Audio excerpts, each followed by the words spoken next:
Welcome to our 5 on 5. Please welcome back former state representative and gubernatorial candidate, Republican Knute Buehler. Good to see you, sir. Yeah, nice to see you. Yeah.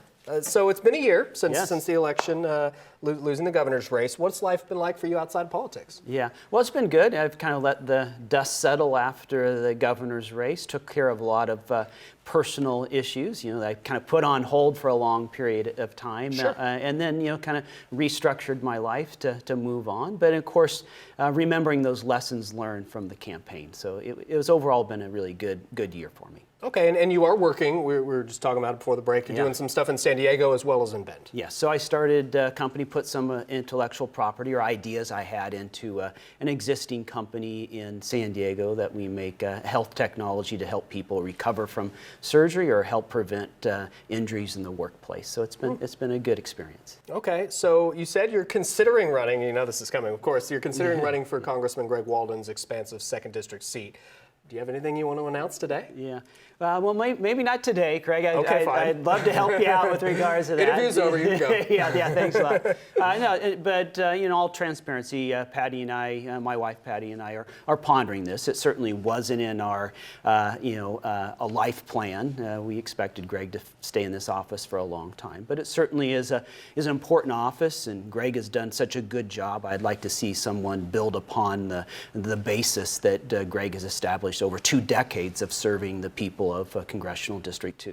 What does the 2nd District need in its next representative? Well, what it needs really is someone who carries on Greg Walden's great conservative record, builds upon that, and importantly is that voice, and this is what I saw Greg in the governor's race, there needs to be a powerful, effective, conservative voice in Oregon for those people who really feel left out, left behind, and not heard by the metro areas in this state. Someone to really push back against the extremism we see coming out of Portland right now. So social issues, yeah. Talking about, you're pro-choice, yep. You support same-sex marriage. Yeah. Are you conservative enough for this district? I'm a strong conservative. I'm very fiscally conservative. I'm pro-choice, but I'm certainly not pro-abortion. And I think there is a strong record of my conservative votes in the Oregon legislature that I encourage anyone to look at with regards to abortion, with regards to Second Amendment, with regards to pushing back against excessive taxes in this state. Okay, we're going to take a quick commercial break. Much more in just a moment. Stay with us.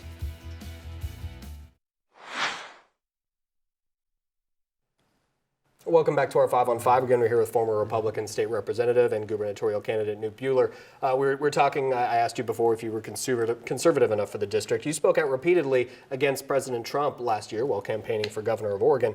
I doubt I need to remind you that Hillary Clinton was soundly beat by the president in the 2nd District. How would you work for him or with him if elected? Yeah, well, I'd certainly vote for President Trump, and his policies, I think, are a much better fit for the 2nd District now than what I see coming from the Democratic challengers with regards to especially taxes, with regards to preserving health care, Second Amendment, managing our federal land. So I have no problem supporting President Trump when President Trump is right. And likewise, I'm independent-minded when I think President Trump is wrong, and it's important for the congressional district or the non-metro area in Oregon. I'll speak out and say where it's wrong also. Did you vote for President Trump in 16?